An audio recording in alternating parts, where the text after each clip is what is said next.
how I'm going to do this is we're going to go back. We're going to go back to how the decision was made.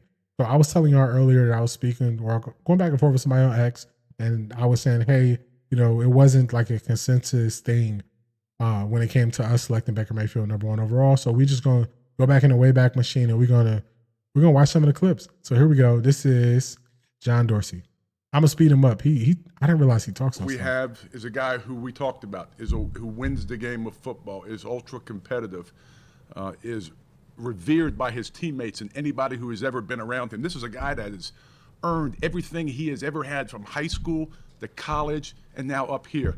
He is a winner. He's competitive. I mean, he really is. You know, I talked about hand size. He's got 9 6/8 hands. I mean, when he came in here, we kind of measured his hands. He's got 9 6/8 hands, and that's good for the elements in November and December. You know what? He's got feet to extend the play. He has really good accuracy. He's got the quick release. He has a strong arm. His efficiency in the red zone offense is, it's uncanny. If, in fact, you go look statistically at all the different breakdown and categories of that quarterback position, he's either 1 or 2 in any of those quarterback positions. But you know what else separates him? He's hungry. He wants to be a really good football player. And he's.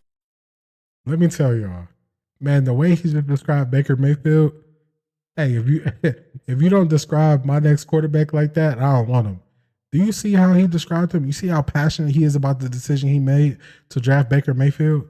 That's how I want to hear Andrew Berry and Kevin Stefanski speak when we take our next quarterback. Because it's going to be in the draft. That's the way we're going to be able to do it. Financially, it's going to be in the draft. So that's what I want to hear. So I just want to bring that back. So I brought that back for that reason. Now, the next thing we're going to go to. Dorsey, GM of the Cleveland.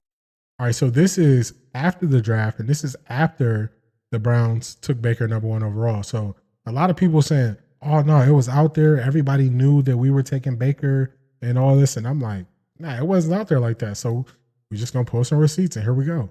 This is posted by Cleveland Browns 6 years ago. Cleveland Browns, welcome. All right. Good morning, football. Thank you. Well, we'll say this, Kay. Good morning, gentlemen. Good morning, Peter. Always good to see you. All right, John. Look, Baker Mayfield. Let's put it on the record once and for all. With all the pundits arguing Darnold or Allen for 3 months, when did you know that Baker was the guy? And more importantly, why do you believe Baker is the guy?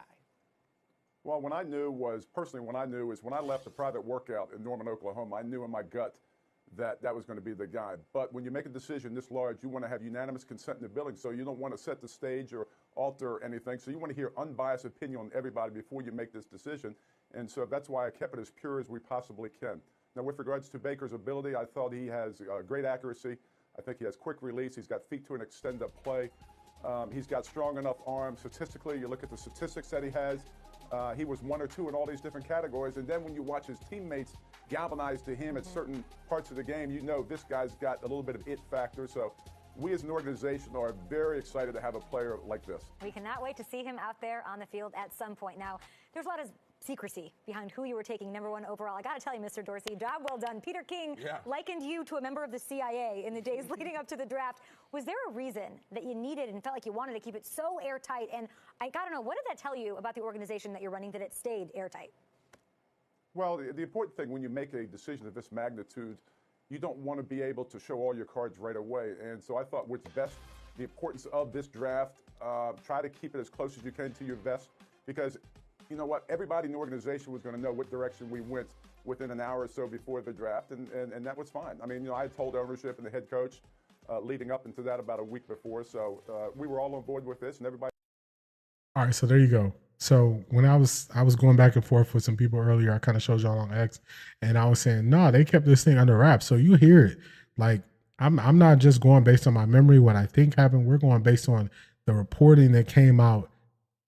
You said it. He said he told the ownership, he told the head coach a week prior, and they put the word out an hour before.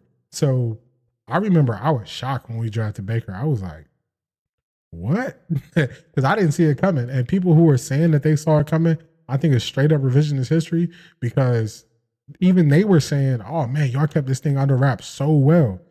That's usually not how it goes for a #1 pick. And that's what I was saying earlier. I was saying usually a consensus #1, it's just out there. People know this is who someone is taking and this is not who they're taking. So I just wanted to show you all those 2 videos.